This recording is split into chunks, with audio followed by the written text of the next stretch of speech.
வல்லமை பெற்றவன் அப்பன் பழனியப்பன், தினம் அச்சம் தவிர்ப்பவன் ஆறுதல் சொல்பவன் அப்பன் பழனியப்பன். கள்ளம் கபடம் இல்லாதவர் தம்மிடம் காவலில் நின்றிருப்பான், அங்கு கால்நடையாய் வரும் மானிட ஜாதியை கண்டு களித்திருப்பான்.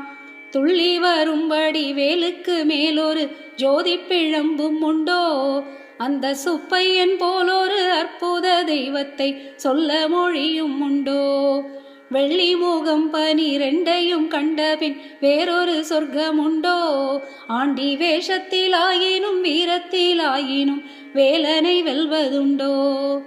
சித்தர் வணங்கிய சேவர் கோடியோனை சேர்ந்து வணங்கிடுவோம், அந்த சிக்கிலாயினும் செந்திலாயினும் சென்று கனிந்து நிற்போம். பக்தருக்கென்று திறந்திருக்கும் தென்